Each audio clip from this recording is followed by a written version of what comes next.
Eu quero te convidar a abrir a palavra do Senhor na carta aos Hebreus,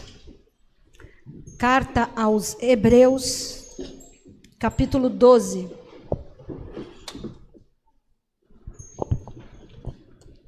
Capítulo 12 da carta aos Hebreus, nós vamos ler do versículo 1 ao versículo 3.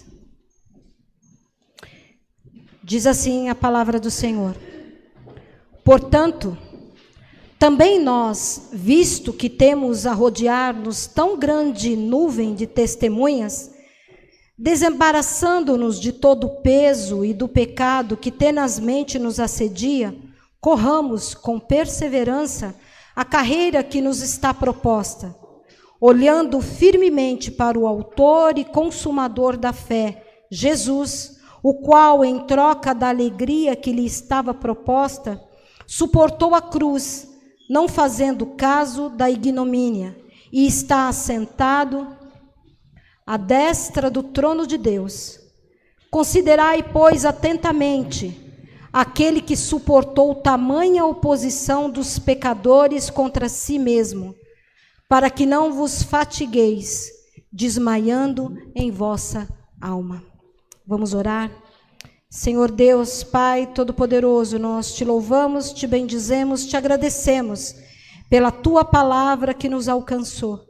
Te pedimos, Senhor, que em nome de Cristo Jesus, nós possamos nesta noite ter o real entendimento daquilo que o Senhor quer nos ensinar, daquilo que o Senhor quer ministrar sobre as nossas vidas. E que toda honra, todo louvor e toda glória sejam dados somente a Ti. Em nome de Cristo Jesus que nós oramos. Amém e amém.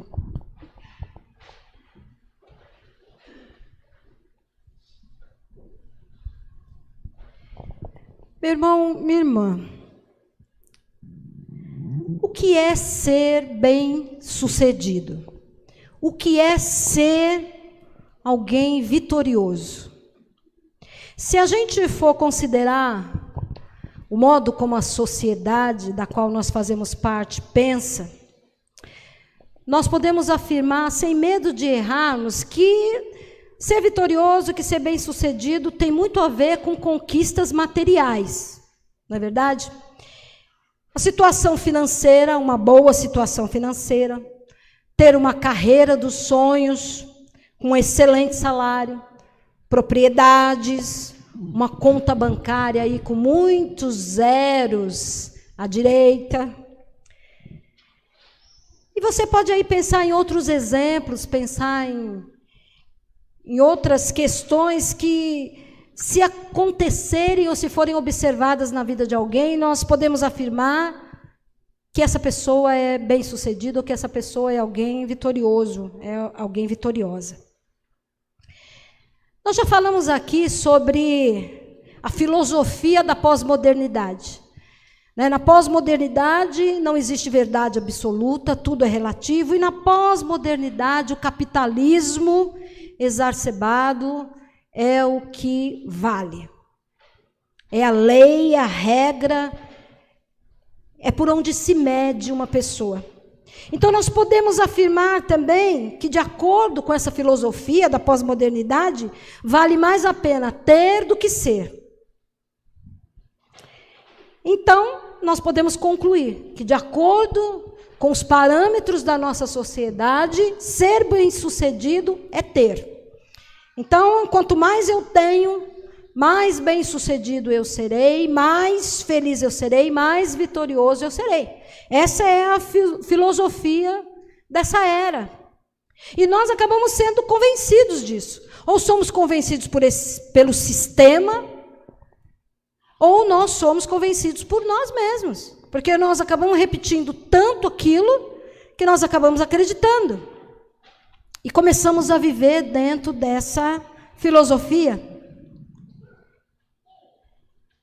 E nós acabamos acreditando que, se nós tivermos tudo isso, esses exemplos que eu dei e outros tantos que você possa ter pensado aí também, se nós tivermos tudo isso, nós então seremos vencedores diante dos desafios da vida. A carta aos Hebreus, nós não sabemos quem escreveu. Há suposições que possa ter sido Paulo, mas não há nada concreto. Mas certamente nós podemos perceber que havia uma preocupação no coração do autor, havia uma preocupação na mente do autor quando ele escreveu essa carta. E uma das preocupações dele é dizer que há apenas um recurso que pode nos possibilitar vencermos os desafios da vida, ou os desafios na vida. E esse recurso é a fé. Esse recurso é a fé. Porque nós podemos ter tudo, mas se nos faltar fé, nós não temos nada. A comunidade de Hebreus estava vivendo um momento muito difícil.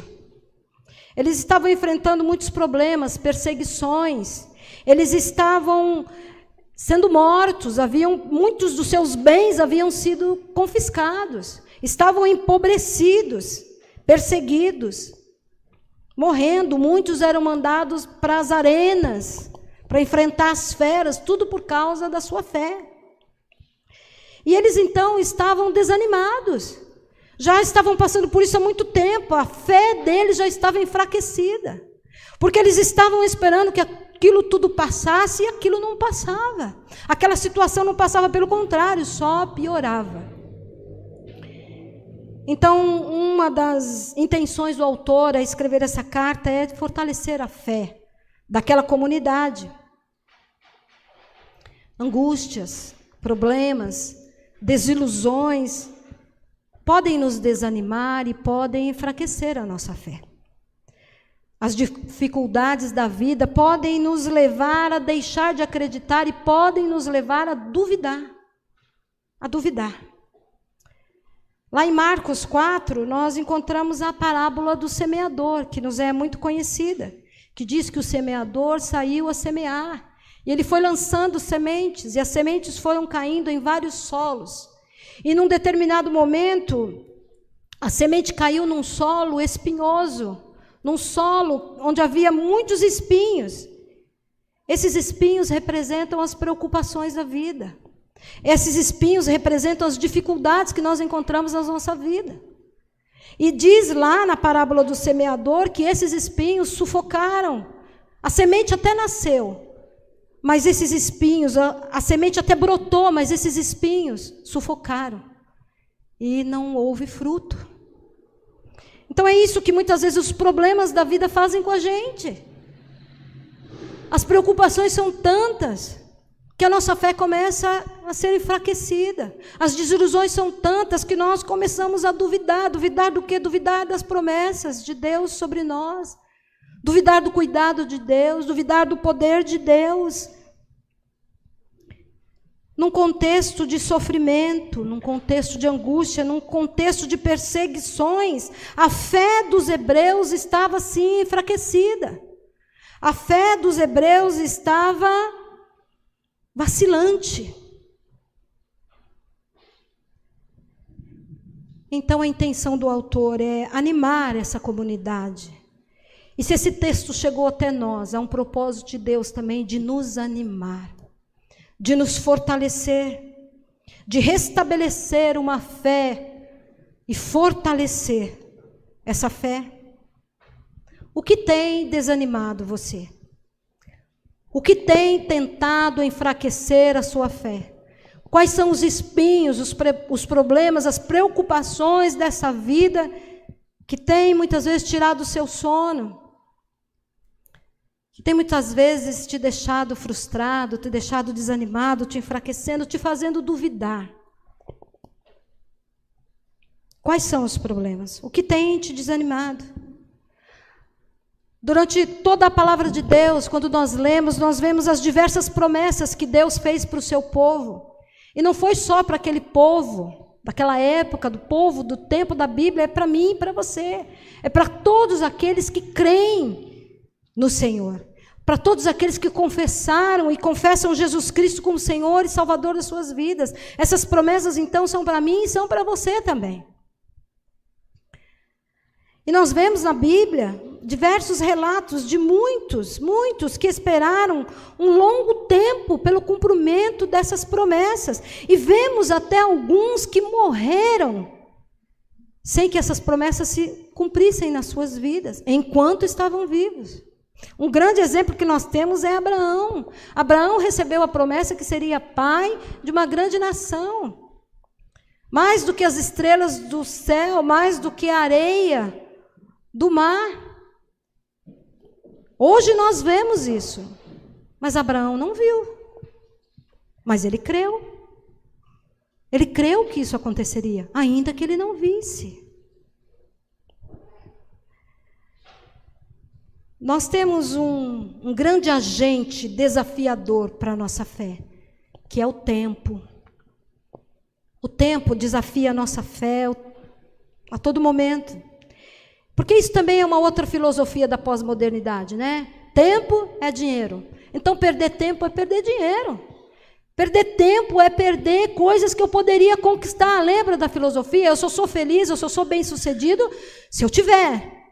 E se eu estou perdendo tempo, eu estou perdendo oportunidades de me tornar bem-sucedido, porque eu não estou conquistando. Então, o tempo é um agente desafiador para a manutenção da nossa fé. Porque muitas vezes, aquilo que Deus quer fazer na nossa vida, demora. E nós temos que exercitar a nossa paciência. Nós temos que aguardar no Senhor, nós temos que confiar. Eu quero te dizer uma coisa, meu irmão, minha irmã, acredite.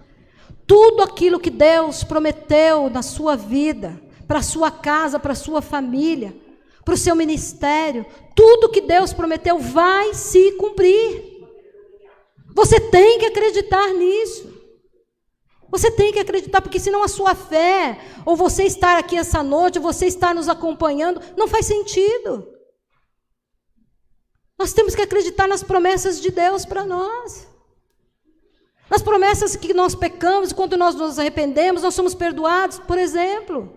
Nas promessas de que a vida não é só isso, de que há muito mais, que há um lugar santo, uma cidade perfeita esperando por nós. Nós temos que acreditar de que as lutas vão passar. Nós temos que acreditar que a vida venceu a morte. Nós temos que acreditar. Porque senão não vale a pena. Não vale a pena. As promessas de Deus vão se cumprir na sua vida, ainda que você não veja, mas elas vão se cumprir.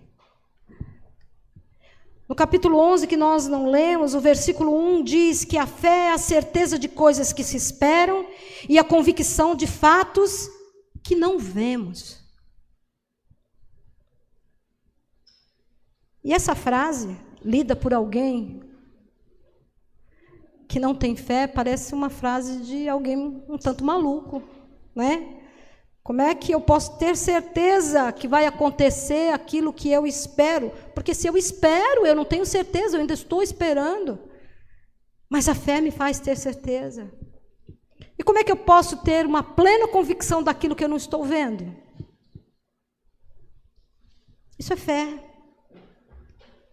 Então a nossa fé é o que nos leva a crer que as promessas de Deus para nós se cumprirão, ainda que nós não as vejamos. Se nós perdermos essa expectativa, ou se nós perdermos essa perspectiva, a nossa fé enfraquece, porque nós começamos a andar segundo aquilo que nós estamos vendo. E andar segundo aquilo que os nossos olhos físicos podem ver é muito pouco, não nos sustenta. E ainda no capítulo 11, que nós não lemos, depois você lê em casa aí, e leia todo o capítulo, a carta aos Hebreus. É um livro muito interessante, é um livro curto, apenas 13 capítulos. Leia, você vai se surpreender com tudo que você vai descobrir lá. Mas ainda no capítulo 11, que nós não lemos, nós somos lembrados daquilo que é chamado, que nos é conhecido como a galeria da fé, os heróis da fé. E das suas lutas, ali é narrado a luta de cada um deles, e como pela fé eles venceram. E diz lá no versículo 39 do capítulo 11, que muitos não obtiveram a concretização da sua promessa, ou seja, muitos não viram a promessa que lhes foram feita sendo cumpridas. Mas isso não quer dizer que as promessas não aconteceram. Como o exemplo de Abraão que eu já dei. E por isso, porque eles creram, porque eles lutaram, eles venceram e eles foram bem-sucedidos. Isso é ser bem-sucedido. E o próprio texto do capítulo 11, lá no versículo 38, diz para mim e para você que o mundo não era digno dessas pessoas. Está lá no versículo 38, o mundo não era digno dessas pessoas. Olha que legado. Isso chegou para mim e para você. No século 21, nós lemos que o mundo não era digno de Moisés, que o mundo não era digno de Abraão, que o mundo não era digno de Enoque, que o mundo não era digno de Sara, que o mundo não foi digno de Josué, de tantos outros que fazem parte ali da galeria da fé. E se nós buscarmos ter uma fé como eles tiveram, quem sabe daqui a uns anos vão dizer a respeito de nós que o mundo não era digno de nós. Porque fomos homens e mulheres de fé, porque deixamos um legado.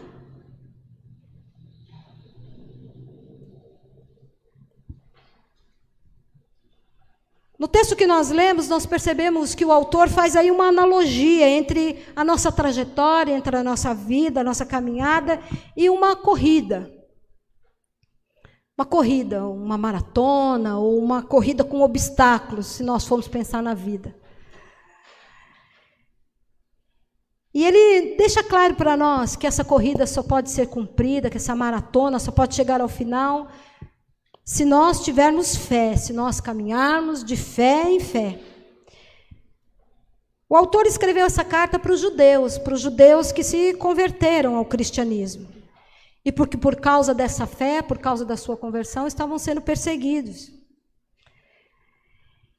E o autor vai lembrando em toda a carta que a vida é, sim, semelhante a uma competição atlética. Quando ele diz aí no texto que nós lemos, corramos com perseverança a carreira que nos está proposta. A palavra carreira aqui no original, na língua original, significa luta, significa conflito. Então o que ele está dizendo, vamos correr com perseverança e vamos vencer todas as lutas, vamos vencer todos os conflitos com perseverança. Com fé, não vamos desistir. O autor está nos estimulando os leitores dessa carta a olharmos para esses exemplos que estão lá citados no capítulo 11. Mas talvez, hoje no século 21, a gente possa pensar, poxa, mas isso foi lá, né? Abraão, Moisés, faz tanto tempo. Então pensa aí, eu tenho certeza que você na sua vida tem alguém que você possa considerar ter sido um exemplo de fé na sua vida. Eu tenho certeza que você vai se lembrar de alguém. Quem foi um exemplo de fé para você? Talvez aquela pessoa que orou constantemente ou que ainda ora constantemente pela sua salvação, pela sua conversão. Essa pessoa certamente é um exemplo de fé para a sua vida. Eu tive um exemplo de fé. A minha mãe, ela é católica, mas ela é uma mulher de fé. Ela vive a fé dela. E ela tem um coração aberto para aprender. Ela já tem aprendido muitas coisas. Ela já aprendeu, por exemplo, que o nosso grande intercessor é Jesus Cristo. Então, quando ela ora em nome de Jesus Cristo. Mas a minha mãe foi um exemplo de fé para mim. Dentro da sua crença, todas as noites, não havia uma noite que nós não nos reuníamos em família e rezávamos o terço. Era a fé dela. Mas através da fé dela, nós fomos apresentados a um Deus que salva, a um Deus que cura, a um Deus que perdoa, a um Deus que não desiste de nós, a um Deus que nos ama. Eu tive também outros exemplos de fé na minha vida, e eu tenho certeza que você também tem. Então olhe para esses exemplos de fé. Deseje ser também um exemplo de fé na vida de alguém. Deseje deixar um legado na vida de alguém, daquilo que você foi, daquilo que você viveu, mais do que aquilo que você falou. Quem foi um exemplo de fé na sua vida? Agradeça a Deus por essa pessoa. Homens e mulheres que fizeram parte da minha vida, que fizeram parte da sua vida, que te ensinaram a respeito de perseverança. Porque muitos de nós só estamos aqui porque muitos perseveraram e perseveram em oração por nós. Porque não desistiram de dobrar os seus joelhos, de chorarem diante do Senhor por nós. E olhe também para a sua própria história. Olhe para a sua história. Quantas vezes você já pensou em desistir? Quantas vezes você já olhou para uma situação na sua vida e falou, não, isso não tem jeito. Não tem solução para isso, já foi feito tudo que poderia ser feito, não há mais solução para esse problema. Quantas vezes você já pensou nisso? E quantas dessas coisas que você achou impossíveis hoje já fazem parte do passado? Quantas dessas histórias que você achou que não teriam solução já fazem parte do passado?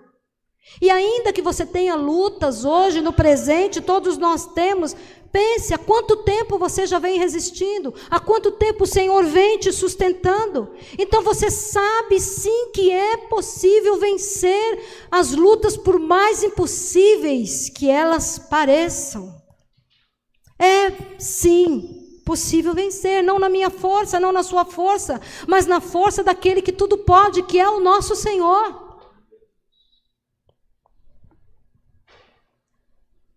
Nós não podemos parar e nós não podemos retroceder.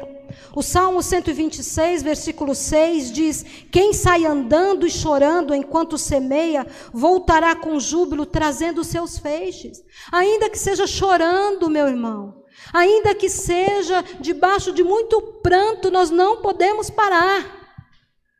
Nós precisamos continuar, nós não podemos retroceder. Precisamos continuar a nossa carreira, precisamos continuar a nossa jornada. Não foi para retroceder que nós fomos chamados. A comunidade, no texto que nós lemos, ela foi perseguida, perdeu os seus bens, perdeu aquilo que lhes dava status, muitos foram mortos, perderam a própria vida, estavam desanimados, mas foram convidados a olhar para a sua própria história, a ver tudo que Deus já havia feito por eles e tudo que Deus ainda iria fazer, olhar para as promessas do Senhor. E nessa noite o próprio Deus também convida a mim, convida você a olhar para a sua história, a olhar quem você era, onde você estava e para onde Deus te trouxe. Você é sim um vitorioso, você é sim uma vitoriosa, você é sim bem-sucedido. Porque você conhece ao Senhor, porque você decidiu servir ao Senhor. Quantos livramentos, alguns nós sabemos, quantos nós nem sabemos e que o Senhor já nos deu. Quanto cuidado, quanto sustento do Senhor sobre as nossas vidas. Olhe para a nossa igreja, olhe para a nossa comunidade, 131 anos. Próximo de fazermos aí, completarmos 132 anos de vida e missão. Quantos já passaram por aqui? Quantos se converteram aqui? Quantos foram abençoados? Quantos foram sim usados pelo Senhor nessa comunidade? Mas nós não podemos nos enganar. Apesar de muitos homens e mulheres terem passado aqui, terem sido bênção neste lugar e serem bênção neste lugar hoje, esta igreja só existe, só está de pé, porque o Senhor assim o quer. Porque Ele é o Senhor da igreja. E nós só estamos aqui porque o Senhor quer que nós estejamos.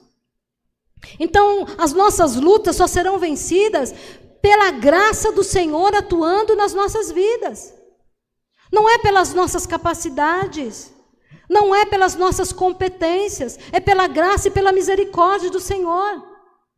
Então é nisso que nós temos que confiar, que nós servimos a um Deus gracioso, que nós servimos a um Deus misericordioso. É nisso que nós temos que nos fiar, é nisso que nós temos que crer e é por isso que nós temos que caminhar. É o Senhor que é o nosso sustento, é o Senhor quem nos livra, é o Senhor quem nos salva, é o Senhor quem faz possível aquilo que nós colocamos diante dEle, que cura as nossas feridas, que sara as nossas dores, é o Senhor. E o texto diz também que nessa nossa caminhada, que nessa nossa jornada, nós temos que nos livrar de algumas coisas, está aí no texto. Nós temos que nos livrar de todo o peso. E que nós temos que nos livrar também de todo o pecado. Mas veja, é interessante essa distinção. Nos livrarmos de todo o peso. O que pode ser o peso? Esse peso pode ser tudo aquilo que, embora não seja mal, que embora não seja errado, que embora não seja algo pecaminoso, mas traz um atraso na nossa vida. Tem coisas que não são pecado, mas que ainda assim, se nós permitirmos que elas permaneçam na nossa vida, elas vão atrasar a nossa caminhada. E numa caminhada, para uma caminhada ser efetiva, ela tem que ter precisão e ela tem que ter ritmo. E tem coisas que atrasam a nossa vida. E nós temos que buscar em Deus esse discernimento para entendermos aquilo que nós temos que deixar para trás, porque estão nos atrasando na caminhada. Estão nos impedindo de estarmos aonde Deus quer que nós estejamos. Tem peso que a gente carrega que é atraso de vida. E nós temos que nos livrar, que a palavra diz, temos que deixar o peso. Se livrar do peso, para que nossa caminhada possa fluir. Você consegue identificar na sua vida aquilo que tem sido peso e que tem que ser deixado? O que é que você precisa retirar dessa sua bagagem? O que é que você precisa deixar que está atrasando a sua jornada? Talvez sejam alguns hábitos que você já tem aí ao longo da sua vida. Talvez sejam alguns pensamentos que estejam ocupando a sua mente, te impedindo de ouvir aquilo que Deus tem falado com você, porque a tua mente está toda ocupada por esses pensamentos. Talvez sejam algumas práticas do seu cotidiano. Talvez sejam sentimentos que estão te amargurando, sentimentos que estão te entristecendo, que estão te impedindo de ver tudo aquilo que Deus tem para você. Talvez sejam algumas manias que você tenha, talvez sejam falas. Você já ouviu falar na síndrome da Gabriela? Vocês já ouviram falar? Síndrome da Gabriela. Eu nasci assim, eu cresci assim, e eu vou ser sempre assim. Síndrome da Gabriela. Mas não, Deus nos fez, Deus nos criou com inteligência, com capacidade de percebermos aquilo que está acontecendo ao nosso redor, aquilo que está acontecendo conosco, que não está nos fazendo bem. E Ele também nos deu a capacidade de podermos mudarmos. Comportamento pode sim ser mudado. Uma forma, uma cosmovisão pode sim ser mudada. A tua forma de ver o mundo pode sim ser mudada. Deus nos deu inteligência para isso. Mas nós precisamos ter essa vontade de mudarmos, vontade de evoluirmos, vontade de sermos aperfeiçoados. Então, o que você tem que deixar para trás? O que está causando muito peso aí na sua vida e que tem te impedido de chegar aonde Deus quer que você esteja? Identifique isso e se livre disso. E se for difícil demais para você, peça ajuda ao Senhor. Ele certamente vai te ajudar a se livrar de todas essas cargas. Porque, meu irmão, minha irmã, se você permanecer com esse peso, lá na frente, isso vai te custar muito caro. Mas o texto diz também que existem pecados que nós temos que nos livrar também. E nós sabemos que o pecado é tudo aquilo que ofende a santidade de Deus, nós sabemos que o pecado é tudo aquilo que vai contra a vontade de Deus para as nossas vidas. Então nós temos também que pedir ao Espírito Santo que nos dê a revelação desses pecados, para que nós possamos nos arrepender, pedir perdão e seguirmos em frente. Porque Deus é um Deus que não aponta o dedo, Ele é um Deus que abre os braços. Abre os braços para nos perdoar, abre os braços para nos receber e abre os braços para caminhar conosco. Esse é o nosso Deus. Então nós precisamos nos livrar de tudo isso, porque senão nós não vamos conseguir completar a nossa corrida, nós não vamos conseguir completar a nossa jornada, nós não seremos vencedores nessa vida.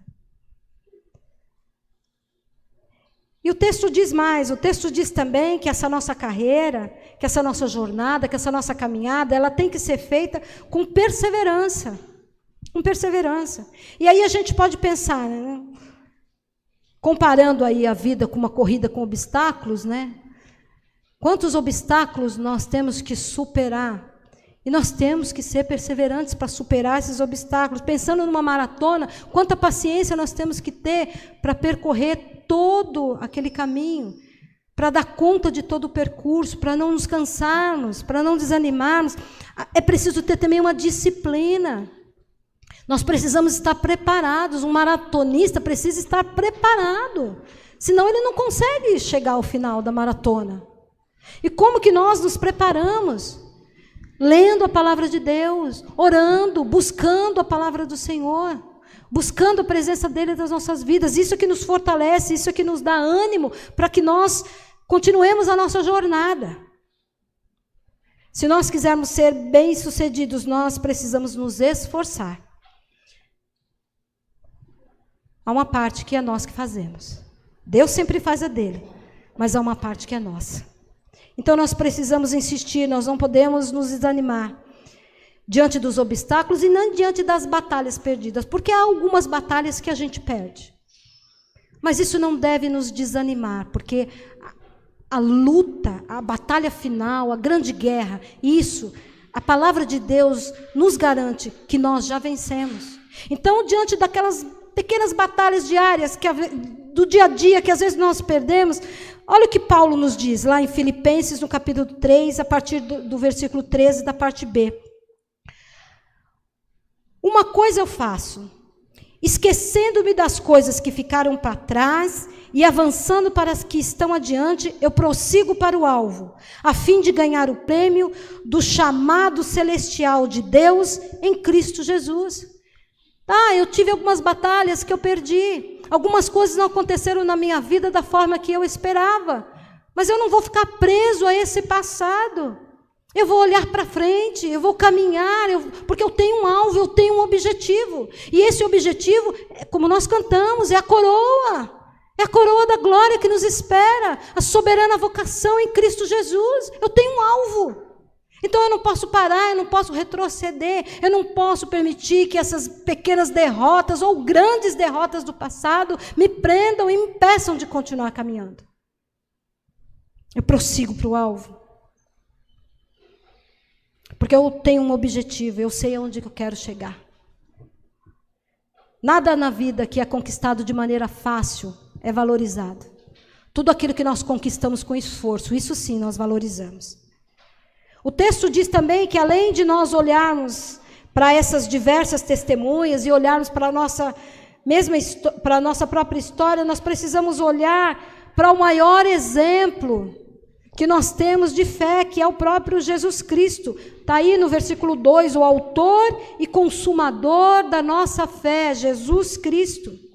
E diz o texto que nós temos que olhar firmemente para Ele. E só olhando firmemente para Ele nós vamos conseguir terminar a nossa jornada. E nós vamos ter bom êxito. Porque numa corrida, qualquer distração pode atrapalhar a vitória. Vocês se lembram de uma Olimpíada lá de 2004? Vocês se lembram daquele maratonista brasileiro? Que vinha lá tantos quilômetros na frente, que a medalha de ouro estava praticamente garantida. E de repente saiu lá do meio dos espectadores alguém que ficou na frente dele, o interrompeu, ele perdeu ali milésimos de segundos e não conseguiu chegar em primeiro lugar, chegou em terceiro. Isso é um excelente exemplo. Como qualquer coisa pode atrapalhar a nossa corrida. Então, por isso, o autor nos diz aqui, olha, caminhe, mas olhando firmemente para o autor e consumador da fé, não desviem o olhar de Jesus Cristo. Porque se nós ficarmos olhando para as circunstâncias ao nosso redor, a nossa fé vai enfraquecer, nós vamos nos desanimar. Então não olhe para os lados, olhe para o alvo. Olhe para Jesus, o maior exemplo. O texto diz que Jesus trocou toda a alegria que lhe era proposta pela cruz. E ele fez isso por amor a mim, por amor a você. Ele não se importou com a vergonha que era a cruz. Por amor a mim, por amor a você. Jesus sabia o que viria depois da cruz. Ele sabia aquilo que lhe estava reservado. E é a fé, e é por meio da fé que nós aprendemos que já é possível sim nós experimentarmos aqui e agora aquilo que Deus tem para nós. Mas que a plenitude, a coroa, nós só receberemos quando nós estivermos na glória juntamente com Ele. Mas enquanto nós estivermos aqui, nós temos que perseverar, nós temos que caminhar, nós não podemos retroceder, nós temos que prosseguir. E nós só podemos suportar, assim como Jesus suportou, todas as adversidades, todos aqueles ataques, todas aquelas humilhações, porque Jesus sabia quem Ele era. Jesus não tinha crise de identidade. E nós só podemos suportar também as nossas lutas, as afrontas que nós sofremos, as adversidades que nós sofremos, as lutas pelas quais nós passamos, quando nós temos certeza da nossa identidade. Quando nossa identidade está firmada em Deus e no chamado que Ele tem para nós. Quando nós temos essa certeza, nós sabemos que nada pode nos deter. Que ainda que as lutas venham, ainda que os desafios venham, ainda que as frustrações venham, a nossa fé é maior, porque nós sabemos em quem nós temos crido. O chamado que Ele tem para nós é maior, porque se Ele nos chamou, Ele vai nos levar até onde Ele quer.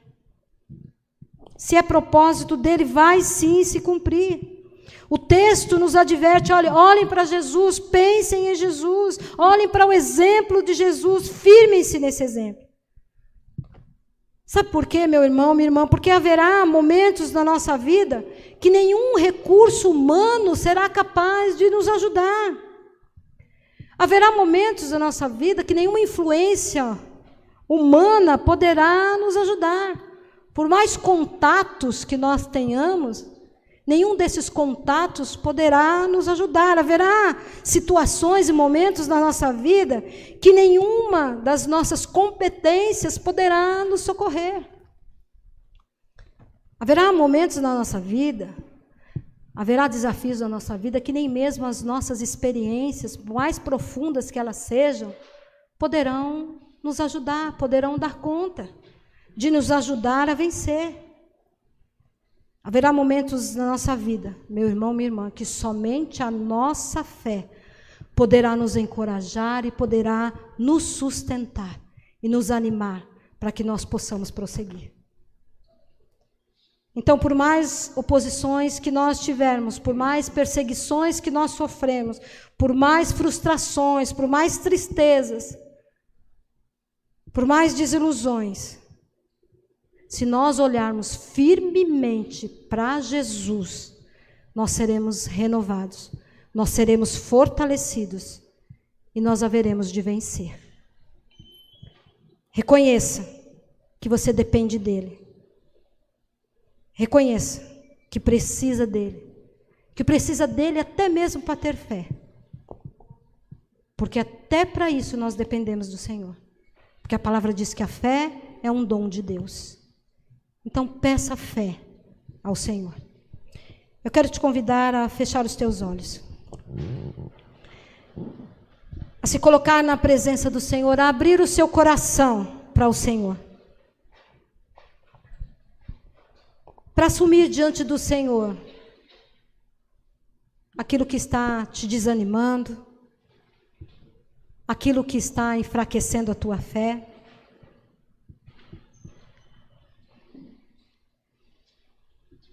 Você pode estar pensando aí, poxa vida, pastora, mas é tão difícil viver pela fé.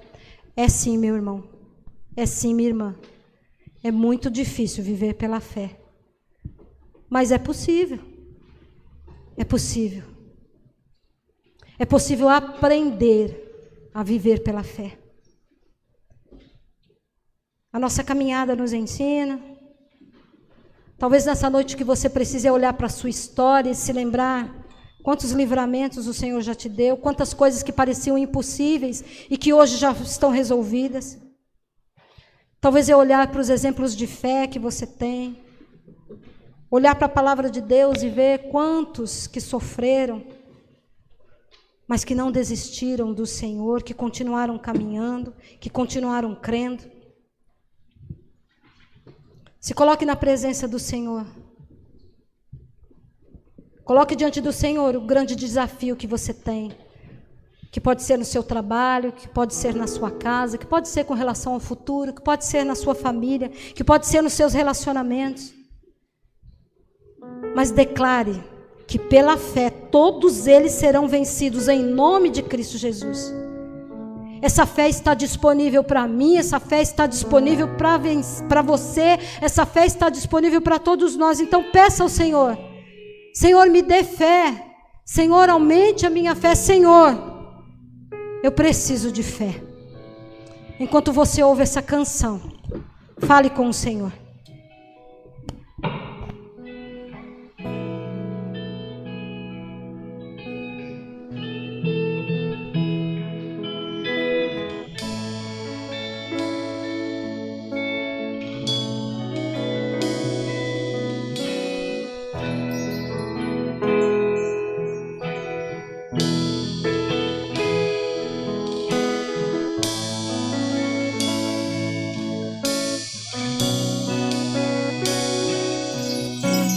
Se o sol se pôr e a noite chegar, tu és me guiar.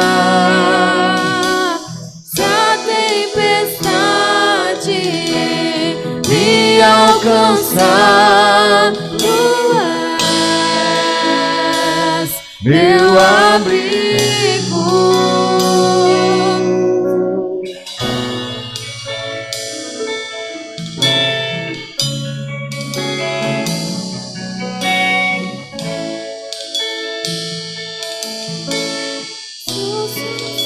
Por e a noite chegar, tu és quem me guia. Se a tempestade me alcançar, tu és meu abrigo. de mar me submergir as mãos, me traz a tona pra respirar e me faz andar sobre as águas.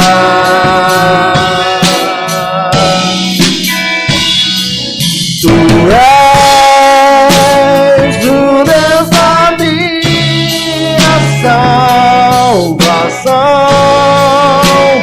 és o meu dono, minha paixão, minha canção e meu louvor.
orar? Aleluia, Deus.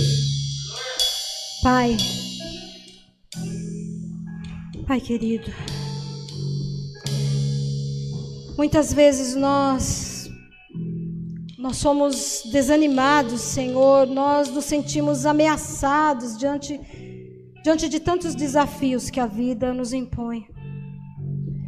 Mas nessa noite, Deus, nós queremos nos colocar diante de Ti, Senhor, diante da Tua presença, na certeza de que o Senhor nos ouve, na certeza que o Senhor nos ama, na certeza de que o Senhor se importa conosco, na certeza de que o Senhor é bom. Ajuda-nos, ó Deus, nós precisamos de Ti, porque muitas vezes nos faltam forças, Senhor, porque muitas vezes nós pensamos em desistir, Pai. Ó Deus, a nossa oração é que nós possamos andar, Pai, não por aquilo que nós vemos, mas que nós possamos andar, Senhor, firmados na realidade do invisível que o Senhor tem preparado para nós. Que pela fé, Senhor, nós possamos enxergar hoje, Deus, as Tuas promessas para a nossa vida, as Tuas promessas para as nossas famílias, as Tuas promessas para a nossa igreja, Senhor. Dá-nos sonhos, Senhor. Dá sonhos, Pai, para cada família aqui representada. Dá sonhos, Senhor, para cada jovem, para cada homem, para cada mulher. Dá sonhos para a Tua igreja, Senhor. Que nós possamos, Deus, sonhar e que nós possamos buscar sermos uma igreja diferente. Sermos uma família diferente, sermos uma sociedade diferente, um mundo diferente, Senhor. Com uma mente renovada pela ação do Teu Espírito, com um coração que reconhece o quanto dependemos e precisamos de Ti,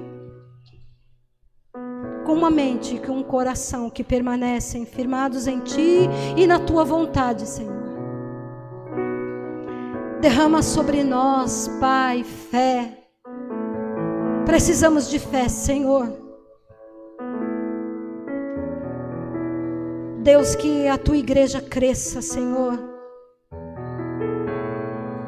E que cada um de nós, Pai, possa deixar um legado de fé. E que esse legado, Senhor, influencie pessoas. E que esse legado traga transformação para este mundo, Deus. Ajuda-nos, Pai, na nossa falta de fé. Que os nossos olhos, Senhor, que os nossos olhos espirituais possam contemplar aquilo que os nossos olhos físicos não veem. Nós confiamos em Ti, Senhor. Dependemos de Ti. Te louvamos e Te bendizemos. Obrigada, Senhor. Em nome de Cristo Jesus que nós oramos. Amém. E amém.